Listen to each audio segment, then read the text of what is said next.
बिस्मिल्लाहिर्रहमानिर्रहीम। अस्सलाम वालेकुम। मेरे और आमिर मतीन साहब की तरफ से प्रोग्राम मुकाबिल देखने वालों को हम वेलकम करते हैं। चेयरमैन तहरीक इंसाफ इमरान खान साहब का बहुत बड़ा ऐलान कि 17 दिसंबर को लिबर्टी चौक जलसे में असम्बलियां तहलील करने की तारीख देंगे। दूसरी तरफ इमरान खान साहब के खिलाफ अदालती घेरा तंग।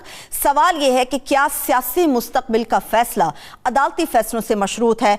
दूसरी तरफ हुकूमती इत्तेहाद की खिचड़ी मिचड़ी में भी उबाल आने लगे हैं। इसका नतीजा क्या बरामद होगा ये भी आपके साथ शेयर करेंगे, मगर इसके साथ साथ पाकिस्तान की इकोनॉमी पर जब बात करेंगे कि लड़खड़ाती मईशत पर एक और बार गर्दशी कर्जों का बढ़ता हुआ अंबार, पेका कानून के पोस्टमार्टम की तफसीलात भी आपके साथ शेयर करेंगे और आज ही के प्रोग्राम मुकाबिल में आपको बताएंगे कि वो ऐसे कौन से पुलिस अफसरान हैं जिन्हें नवाजने की तैयारियां की जा रही हैं। कराची के हवाले से हमने आपके साथ बात करनी थी, इसका फॉलोअप भी आपको देना था कि कराची के अंदर जो जराइम की होश रुबा दास्तान है, आज मुकम्मल तफसील उसकी आपके साथ शेयर करेंगे। आमिर साहब, अदालती फैसलों के ऊपर भी आएंगे। 20 दिसंबर को एक इंपॉर्टेंट समात भी होने जा रही है खान साहब को ले, मगर जो असम्बली तहलील का मामला ऐसा महसूस होता है कि एक जगह पर खड़ा हो गया। एक के बाद दीगरे हमें मुख्तलिफ तारीखें सुनने को मिल रही हैं। अब 17 दिसंबर की तारीख है ऐलान के हवाले से। आपको लगता है कहीं पर काफ लीग और PTI आपस में एक पेज पर नहीं है पंजाब असम्बली की तहलील के मामले पर? ये कभी ऑन एंड ऑफ ये तासुर आता रहता है, मगर आज का जो ऐलान है कि पहले कहा जा रहा था कि 20 दिसंबर को ऐलान किया जाएगा या 20 दिसंबर का ऐलान किया जाएगा असम्बली तहलील करने का, तो अभी 17 का अनाउंसमेंट जिस तरह किया गया है, फिर लाहौर में किया गया है, अपने सियासी गढ़ में किया गया है और उसकी जो हाइप बनाई जा रही है, ये तासुर दिया जा रहा है कि 17 तारीख को इमरान खान जो है असम्बलियाँ तहलील करने का ऐलान करेंगे। अभी ये भी ज़राए के हवाले से ख़बरें चल रही हैं कि 20 तारीख को होगा, 23 तारीख को होगा, मुख्तलिफ़ तारीखें चल रही हैं, मगर सवाल अभी भी है कि आया वो ये ऐलान करते हैं कि नहीं करते। और अगर नहीं करते तो मेरे ख़्याल में ये उनको एक सियासी सेटबैक होगा।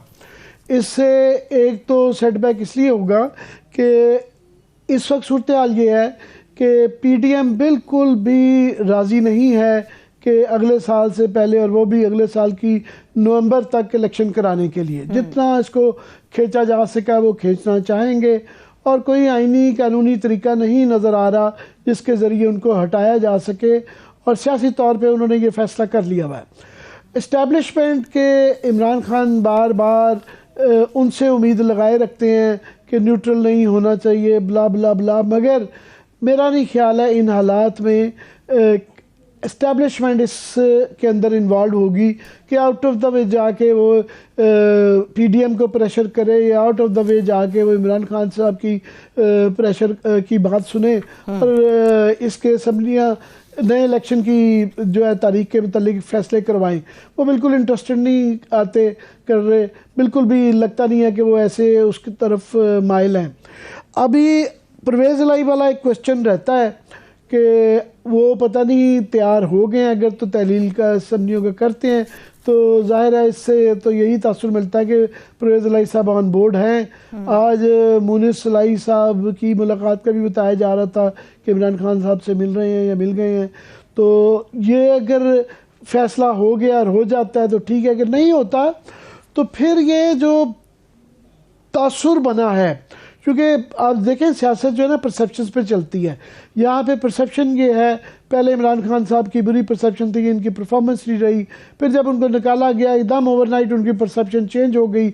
अभी जो इकोनॉमी के लिहाज से PDM की परसेप्शन ख़राब है और लग रहा है कि इमरान खान ने जो पिछले 8 माह में सियासत की है, जलसे, जुलूस, रैलीज, तकरीरें, उससे एक वो ऊपर की तरफ जो है गामजन नज़र आते हैं कि उनका अभी जो है ग्राफ बहुत ऊपर है और PDM का नीचे है। मगर ये जो विक्ट्री का उनकी परसेप्शन है, ये जो तासुर है, अगर ये असम्बलियाँ तहलील नहीं करते तो ये टूटने का अंदेशा है। वो इसलिए कि 8 माह में भी इनका पहले ख्याल था कि ये 2-3 माह में इलेक्शन करवा लें, 2-3 माह में नहीं हो गए। 8 माह का अब हो चुके हैं और इलेक्शन ये नहीं मजबूर कर सके इस्टेब्लिशमेंट को भी या PDM को करवाने में। अगर ये ताख़ीर जो है अगली नवंबर तक चली जाएगी तो ये तासुर मिलेगा कि इमरान खान साहब अपनी हिकमत अमली में कामयाब नहीं रहे और आज पाकिस्तान की पॉलिटिक्स बड़ी फिकल है। ये आप देखें 8 माह पहले इमरान खान साहब का ग्राफ नीचे जा रहा था, वो ऊपर जा रहा है। तो वैसे तो लगता है कि मुआशी इंडिकेटर्स देखते हुए कि पीटीआई जो है वो ठीक ही रहेगी, और क्योंकि पीडीएम नज़र नहीं आता कि उनके पास कोई मुआशी फार्मूला है या ऐसे हालात हैं जिसके अंदर कोई टर्न अराउंड कर सके। मगर यू नेवर नो, पाकिस्तान के अंदर जो है एकदम से कुछ हो सकता है, पता नहीं आज से साल बाद क्या सूरत हाल हो, हालात बदल सकते हैं। तो वो इतने 100% कॉन्फिडेंट नहीं हो सकते कि जो आज उनका इलेक्टोरल प्रॉस्पेक्ट्स हैं वो एक साल बाद भी होंगे।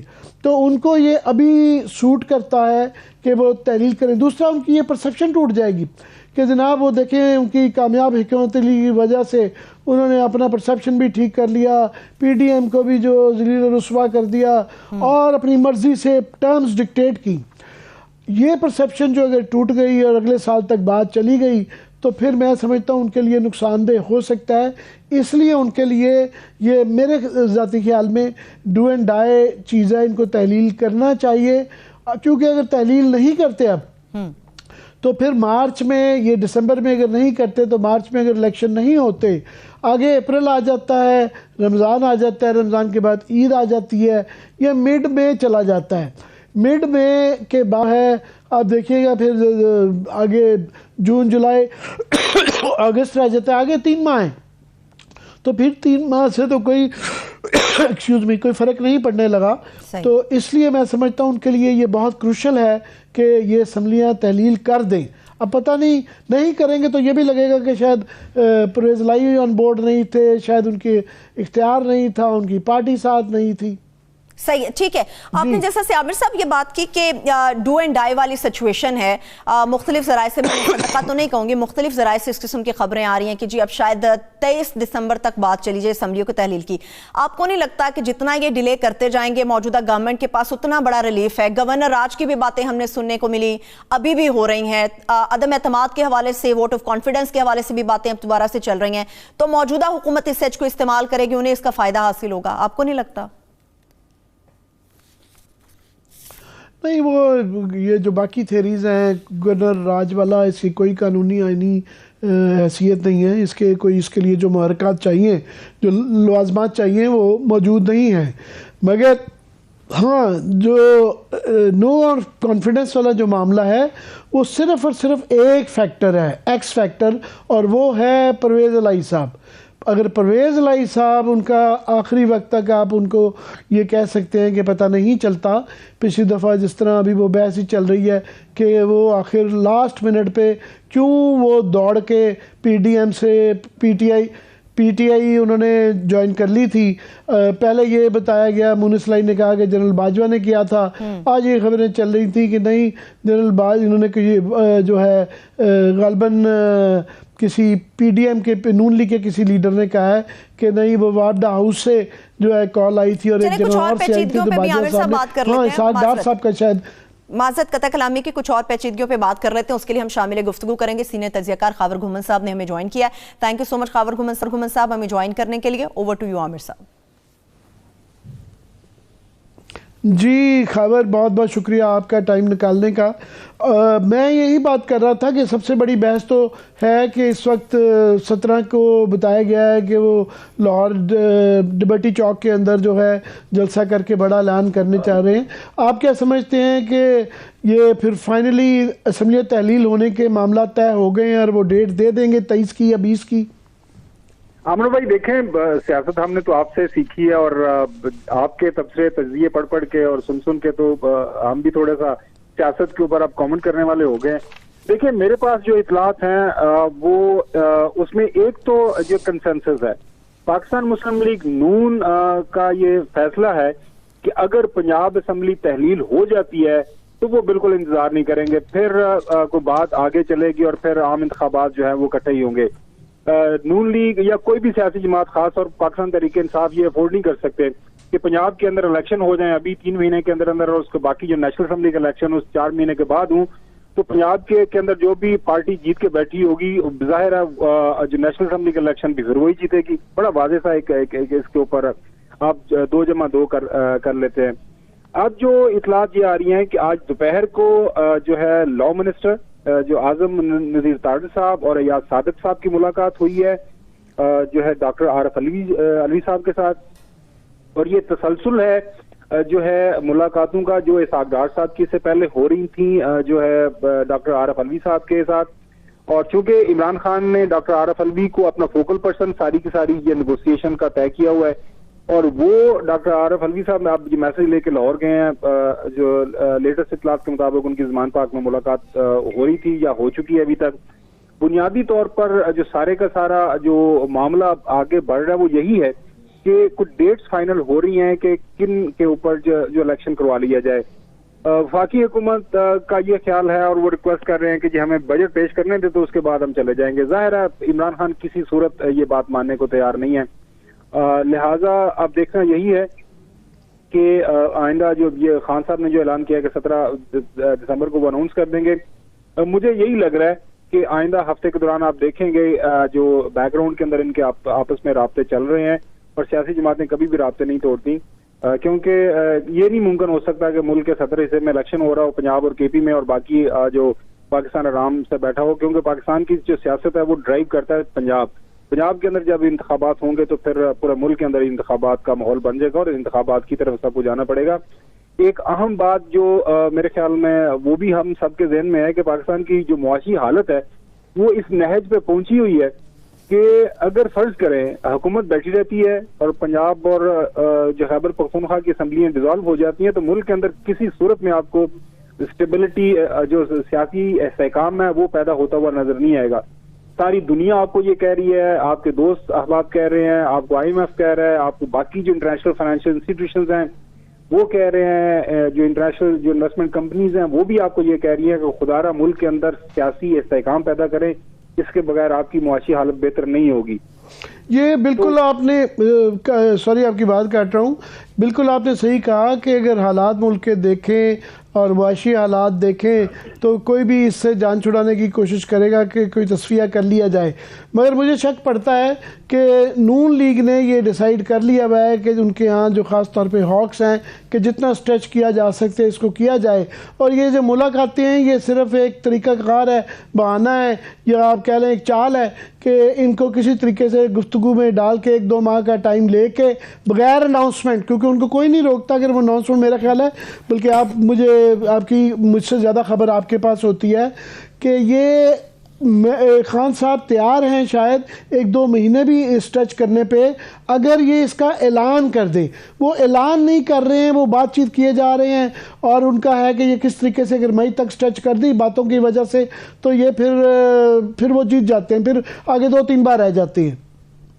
अच्छा, जो नून लीग के दोस्त साहब जिनसे हमारी बातचीत चल रही है वो ये कह रहे हैं कि हमें कोई धक्का दे दे जो मौजूदा हालात में, ताकि हमारे पास भी कोई एक बयानिया हो, कोई नरेटिव हो जिसको लेके हम आवाम में जाएं कि देखें हम आए थे, मुश्किल हालात संभालने की कोशिश की, देखें हमारे खिलाफ साजिश होगी, देखें जो हमारी तो पूरी कोशिश थी कि मुल्क की इकोनॉमी को संभाला जाए, हमने ये सब कुछ कर लिया।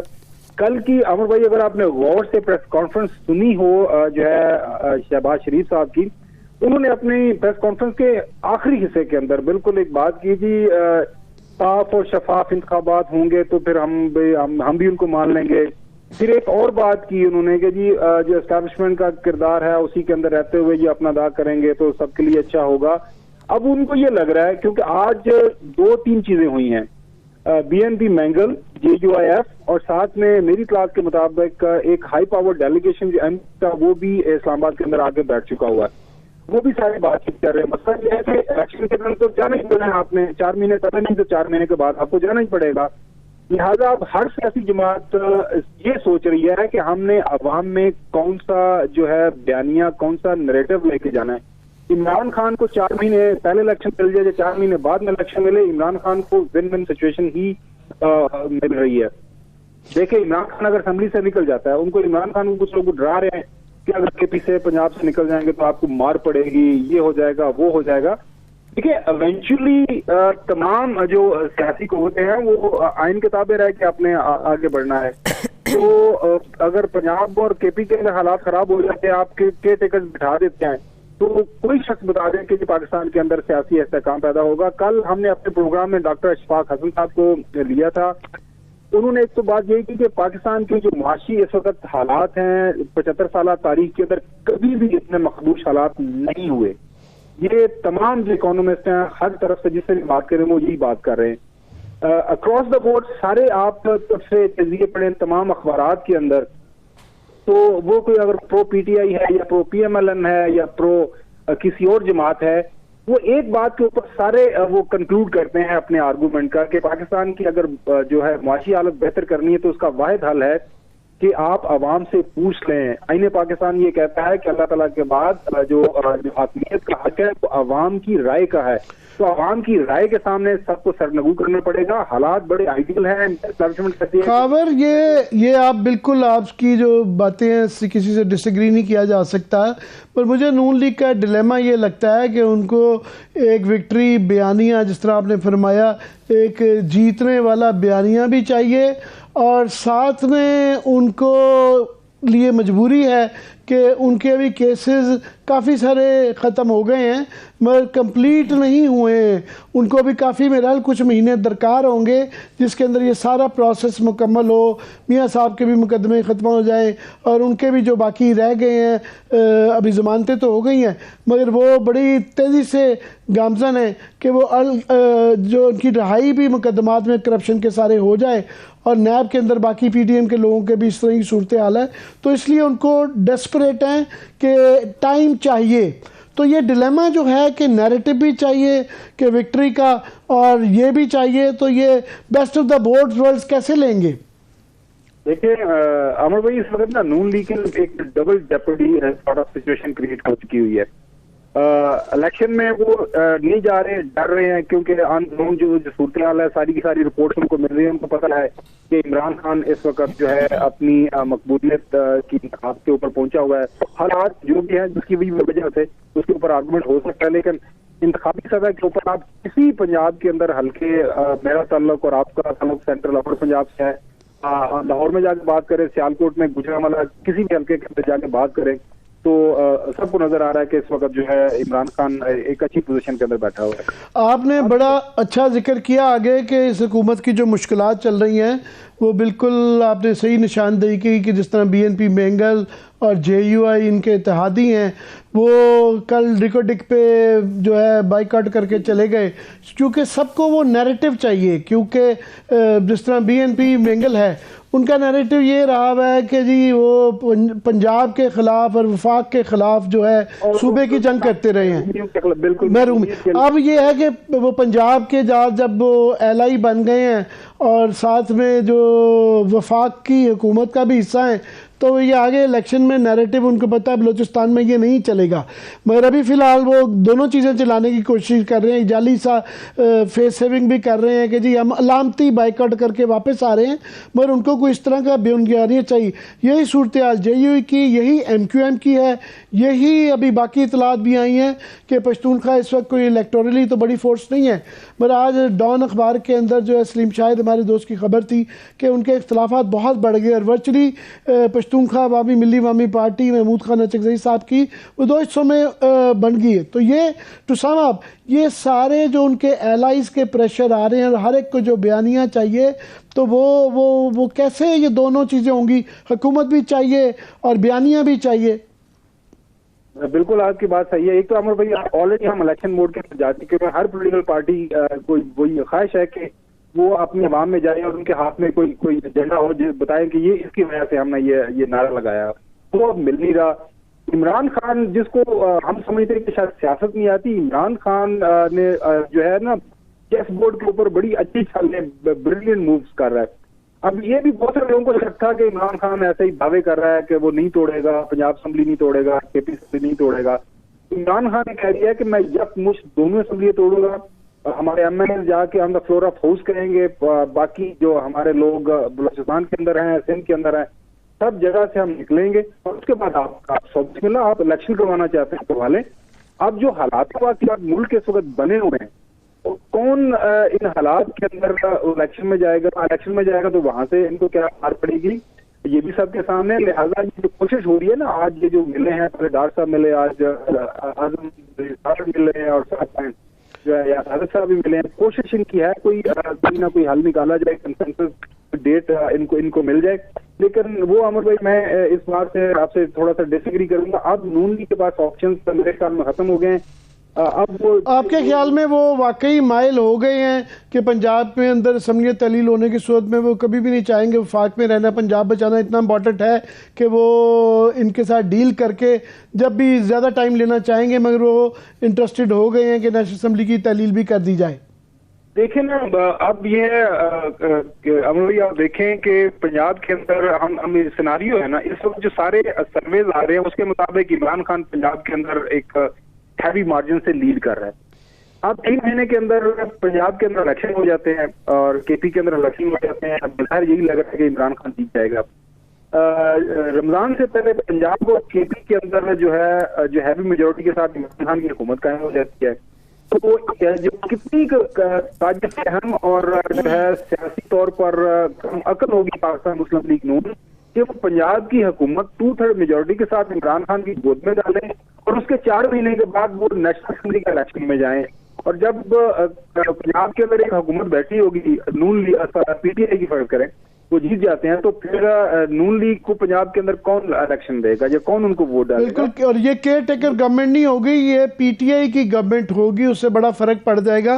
पर मैं एक लास्ट क्वेश्चन मेरा ये है कि पीटीएम के अंदर मुख्तलिफ जमातों के मुख्तलिफ मफादात हैं, हम क्योंकि उनको इकट्ठा कर देते हैं, कोलिशन में वो इकट्ठे हैं, मगर जिस तरह पीपल्स पार्टी के मफादात और हैं वो सिंध में आराम से बैठे हुए हैं, उनके पास अपनी पॉकेट मौजूद है, तो उनकी पूरी, जबकि नून लीग के पास इस वक्त किसी सूबाई गवर्नमेंट नहीं है और वो पंजाब किसी सूरत में भी खोना उनके लिए उनकी सियासी मौत है।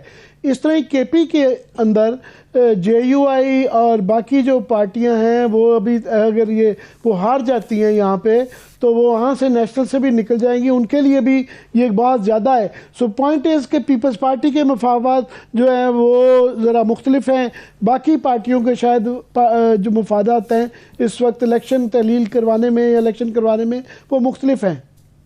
अच्छा, एक तो ये है कि इस वक्त जो है पीपल्स पार्टी वो पीडीएम का हिस्सा नहीं है, वो आपको पता है कि वो साइड पे बैठे हुए हैं। वो कहते हैं हम पीडीएम के इन फैसलों में हमारा कोई देना नहीं, हुकूमत का हिस्सा है लेकिन पीडीएम का हिस्सा नहीं है। ये बड़े आराम से वो इनसे पूछे तो ये वो कह देते हैं कि हम तो पीडीएम का हिस्सा नहीं है, पीपल्स पार्टी वाले ये कह रहे हैं। लेकिन sir, cutting the long story short, जो इस वक्त जो हालात बने हुए हैं, आप कम से कम, मैं तो इस पर मुझे कोई शक व शुबा नहीं है, ये पाकिस्तान के अंदर मुमकिन नहीं होगा कि पंजाब और खैबर पख्तूनख्वा के इंतखाबात अलहदा हों और बाकी अलहदा हों।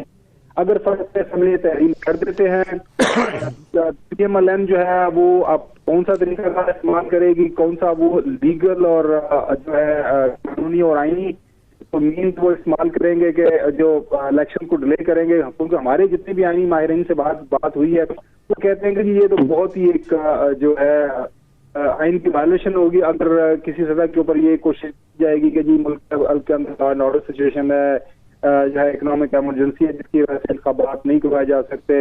एक ये भी सिनारियो बिल्डअप हो रहा है कि जी जब क्योंकि केयर टेकर आ जाएंगे पंजाब और केपी के अंदर, जब ये असेंबली डिसॉल्व हो जाएगी उसके बाद वफाक के अंदर पीडीएम की हुकूमत है, इलेक्शन कमीशन पहले ही उनके साथ है, तो वो ये केयर टेकर, वफाक और इलेक्शन कमीशन सारे मिलकर सुप्रीम कोर्ट में जाएंगे कि जनाब अल्लाह हमारे लिए नामुमकिन है, हम इलेक्शन नहीं करवा सकते, ये हालात वाक़यात हैं, तो आप इसके ऊपर कुछ दें। तो बहुत बहुत शुक्रिया खावर, आपने बड़े अच्छी कीमती मालूमात दी। तजिए तो होते रहते हैं मगर इन्फॉर्मेशन ज़्यादा इंपॉर्टेंट होती है। बहुत शुक्रिया आपका। एक ब्रेक ले लेते हैं, ब्रेक से वापस तो पिका कानून के पोस्टमार्टम समेत आपको बताएंगे कि कौन से ऐसे पुलिस अफसरान हैं जिन्हें नवाजने की तैयारियां की जा रही हैं। Stay with us.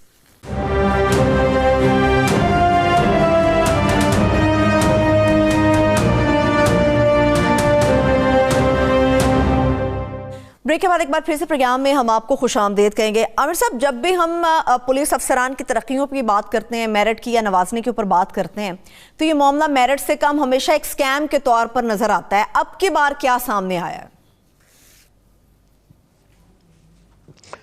अब की बार सामने ये आया है कि सुप्रीम कोर्ट के अंदर मुकदमा चल रहे थे, उस दौरान में एक मुकदमे के उन्होंने पंजाब पुलिस से ये सर्वे मंगवाया कि हमें बताया जाए कि पिछले 8 साल में पुलिस के तकर्री और तबादले के हवाले से कितने हुए, आईजी से लेके नीचे एसएचओज तक।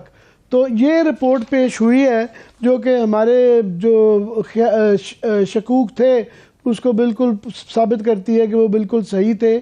बात ये है कि ये बहुत बड़ा इशू है कि पाकिस्तान में अंदर जो गवर्नेंस का सबसे बड़ा मसला है वो ब्यूरोक्रेट्स पे हम बहुत ज़्यादा तनकीद करते हैं कि उनके यहाँ पोलिटिसाइज्ड बहुत हो गए हैं, उनके यहाँ जो है इनकॉम्पिटेंस बहुत हो गई है।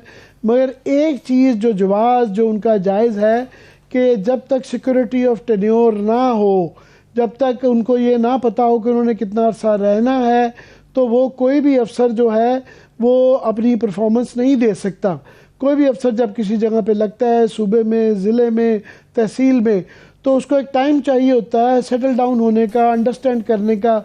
और जो ही वो अंडरस्टैंड करता है तो ये बताता है कि ये उस वक्त उसको फारिग करके तब्दील करके कहीं और कर दिया जाता है। और ज़्यादातर तनकीद जो की जाती है वो इसलिए कि सियासी इंटरफेरेंस है। उसके बाद क्योंकि हर कोई अपनी मर्ज़ी चाह रहा होता है, कोई MP MNA कोई शिकायत कर देता है या चीफ मिनिस्टर साहब कोई खुश नहीं होते या वफाक से किसी की शिकायत आ जाती है, उसको हटा दिया जाता है। और अक्सर जो हटाया जाता है उसको सही काम करने पे ऊपर हटाया जाता है। और ये 8 साल का है, इसके अंदर जो है PTI के 4 साल भी शामिल हैं। और PTI ने क्योंकि अपना जो KP के अंदर स्लोगन था उनका एक क्लेम था कि जी उन्होंने KP के अंदर बहुत आला परफॉर्मेंस दी और उसकी वजह से वहाँ पे उन्होंने पोलिटिसाइज नहीं की, कर रही हैं तबादले बड़े मेरिट पे किए। उसके बाद इलेक्शन इस नारे पे जीता। पंजाब के अंदर उनके दौर का भी जो एक नज़र आ रहे फिगर्स वो उतने ही बुरे हैं जितने कि नून लीग के। मैं ये कुकली पढ़ देता हूँ, चंद पढ़ता हूँ, उसके बाद सरवत आप प्लीज़ ज़रा इसकी तफसील बता दीजिएगा।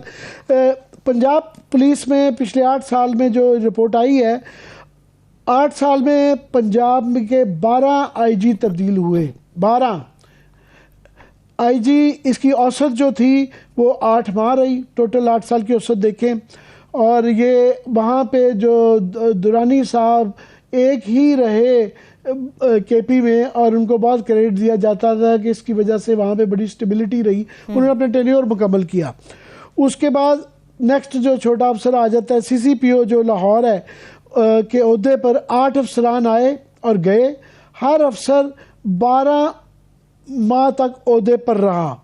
ये RPOs का बताया जा रहा है कि RPOs की सूरत हाल क्या रही, क्योंकि लाहौर में शायद गालिबन CCPO होता है तो इसलिए लाहौर का है कि 8 अफसर 12 महीने से ज़्यादा, ये वैसे बाकी औसत से ज़्यादा है। फैसलाबाद लाहौर DG खान में जो है फिर भी 12 माह टिक गया है, बाकियों में 8 माह से ज़्यादा नहीं है। RPO रावलपिंडी के 10 मरतबा तबादले हुए, दौरान औसत जो 9 महीने रही। गुजरांवाला में 8 साल में 14 RPO तब्दील हुए, औसत 6 माह। फैसलाबाद में 8 मरतबा तब्दील हुए RPOs, औसत जो थी 12 महीने। मुल्तान में 11, शेखपुरा में 12, साहिवाल सरगोदा में 10, बावलपुर में 10, DG खान में 8। अच्छा, ये इसकी बाकी तफसील सर बताएंगे। सर मैं लास्ट बता दूं कि मुख्तलिफ अजला में 8 साल के अंदर 395 DPOs का भी यही हाल रहा, जो कि डिस्ट्रिक्ट में एक आपका एक समझ लेंगे मोहरा होता है जिसने कि गवर्नेंस डिलीवर करनी होती है। और ये औसत 8 माह से ज़्यादा कोई भी DPO एक डिस्ट्रिक्ट में नहीं रहा। ये बाकी अगर आप पढ़ दें सरवत प्लीज। जी अच्छा आमिर साहब, अलमिया तो ये भी है कि SHOs की जब हम बात करते हैं, पंजाब भर में जितने भी SHOs आए हैं हर 2 से 3 महीने के बाद उनकी तब्दीली होती रही है। लाहौर के थानों में SHOs की जो तैनाती की औसत है, दौरानिया जो उनका रहा, हर एक का तकरीबन 5 महीने रहा। शेखुपुरा चनियोट के थानों में SHOs जो थे वो औसतन हर 2 महीने के बाद तब्दील होते रहे। और कसूर के थानों में SHOs बमुश्किल 3.5 महीने गुजार चुके हैं। यही अलमिया है हमारी गवर्नेंस का, इसी वजह से ये हालात हैं।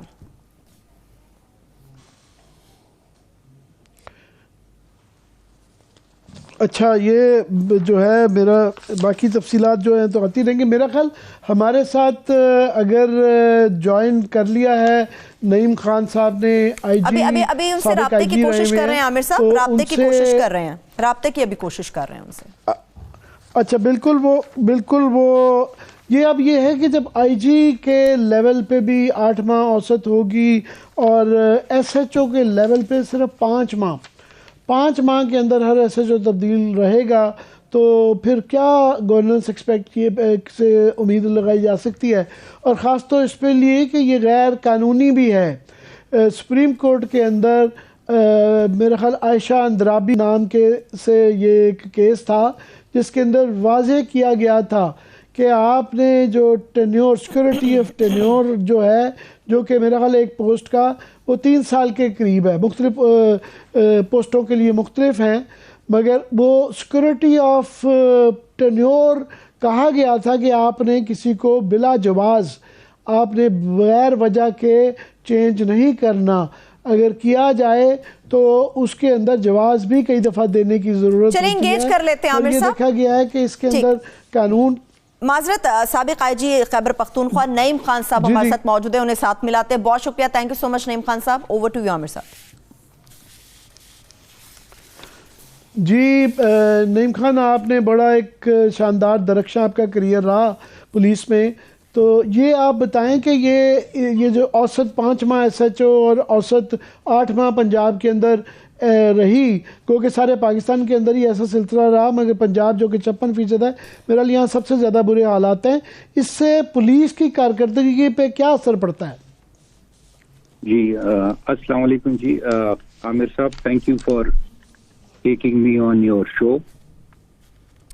एक्चुअली जी अगर आप इस इशू को एक होलिस्टिक तरीके से देखें, गवर्नमेंट ऑफिसेज या जो पब्लिक ऑफिसेज होते हैं, these are basically a position of trust, और जो अफसर जो यहाँ पे जिसको ये अथॉरिटी इंट्रस्ट होती है under the law, so that authority is to be used in pursuing the goals and purposes of his department, which ultimately are all, उनका एम होता है वेलफेयर ऑफ द पब्लिक।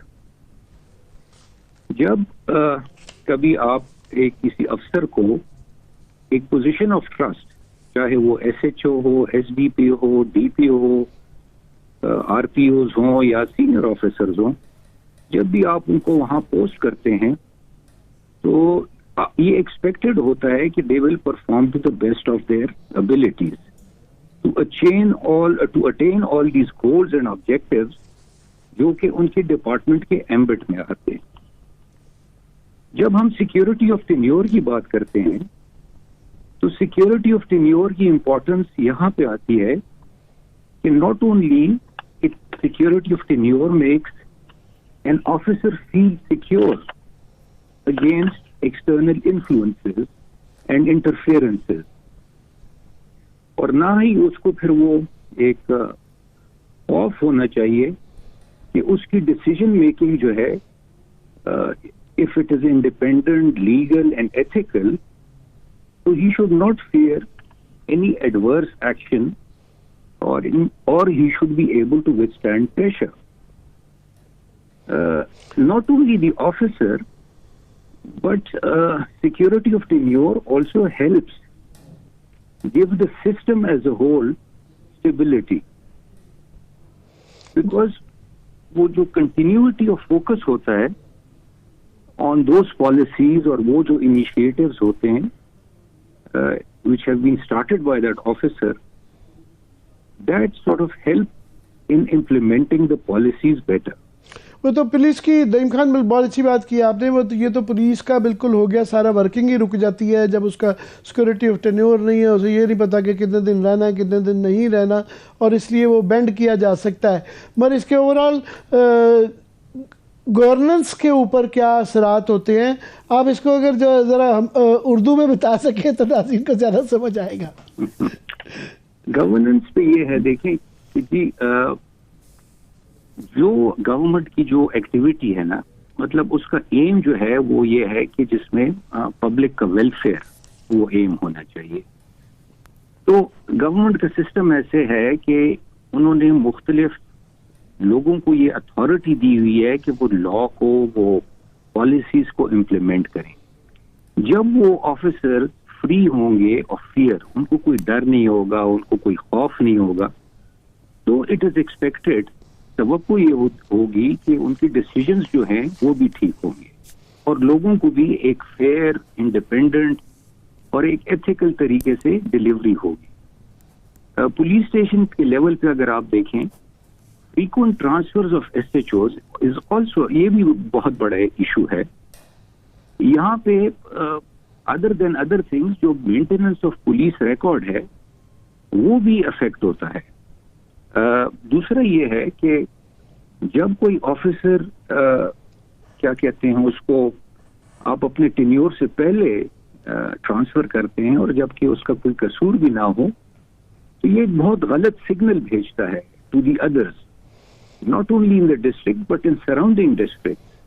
बिल्कुल आप सही कह रहे हैं, मगर ये क्योंकि आप 22वें ग्रेड में रिटायर हुए हैं, हाईएस्ट लेवल तक गए हैं, तो ये सिर्फ पुलिस का मसला नहीं है, तमाम जो बाकी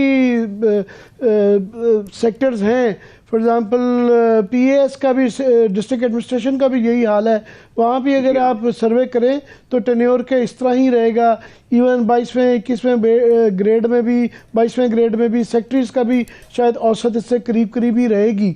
मगर अभी ये सिलसिला जारी है। ऑफ कोर्स इतने ओवर द ईयर्स ये पोलिटिसाइज्ड होने में हम शिकायत तो करते हैं कि जी देखें हमारी ब्यूरोक्रेसी जो है वो परफॉर्म नहीं कर रही है, और ये एक फैक्टर भी रहता है।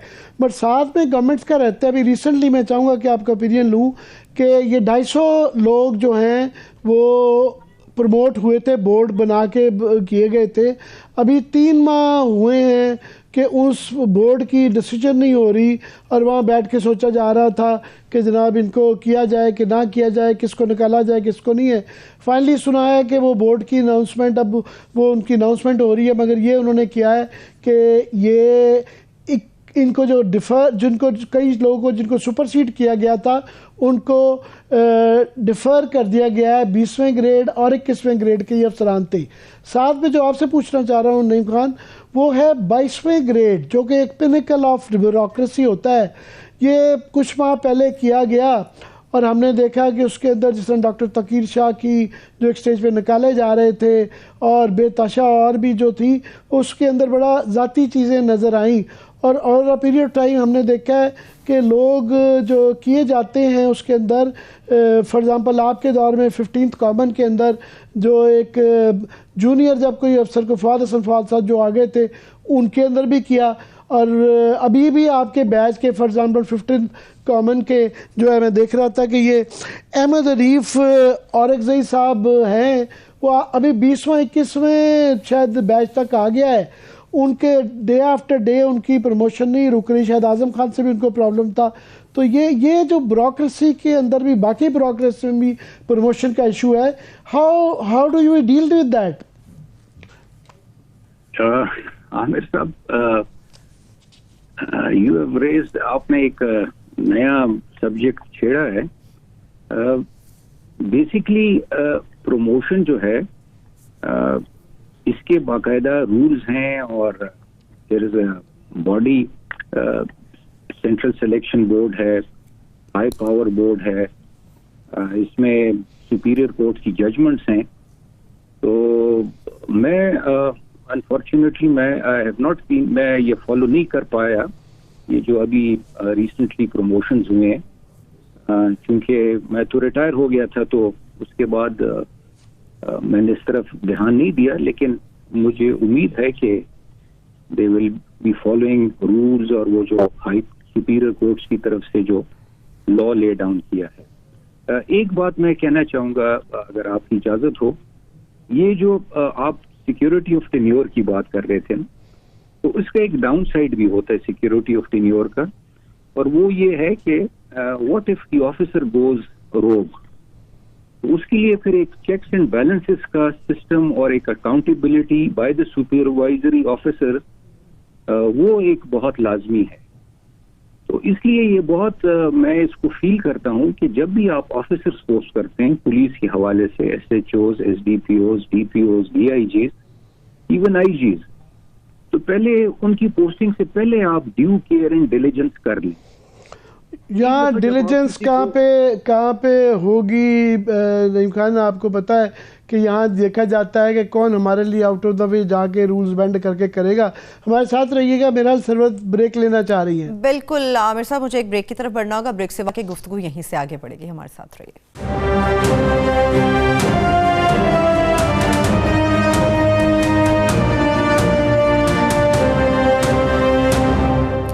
ब्रेक के बाद एक बार फिर से खुशामदीद कहेंगे। प्रोग्राम मुकाबिल में साबिक आईजी खैबर पख्तूनख्वा नईम खान साहब हमारे साथ ही मौजूद हैं। पुलिस के तबादलों और तरक्कियों के हवाले से बात हो रही थी। जी आमिर साहब, आप कंटिन्यू कीजिए।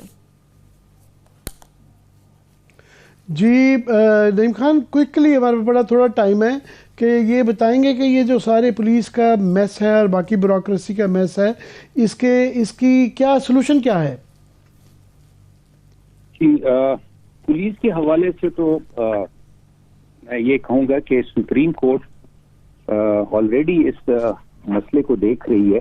ये जो कॉन्स्टिट्यूशन पिटिशन जिनका आपने हवाला दिया, तो पिटिशनर है राना ताहिर सलीम साहब और मोहम्मद जावेद साहब, उन्होंने जो दी है, तो सुप्रीम कोर्ट ने क्लियरली हमें एक वे फॉरवर्ड बता रही है कि जी पुलिस फोर्स जो है एज अ होल, उसमें ये जो 3 एट्रीब्यूट्स हैं, इंटेग्रिटी, इंडिपेंडेंस एंड ट्रस्टवर्दीनेस, ये 3 उन्होंने अल्फाज इस्तेमाल किए एट्रीब्यूट्स के, कि वो पुलिस फोर्स में ये लाने होंगे। मैं इसके साथ एक कुछ और ऐड करूंगा कि जो ऑफिसर्स हैं उनके लिए जो एट्रीब्यूट्स हैं वो हैं competence, courage and character, plus community centric approach.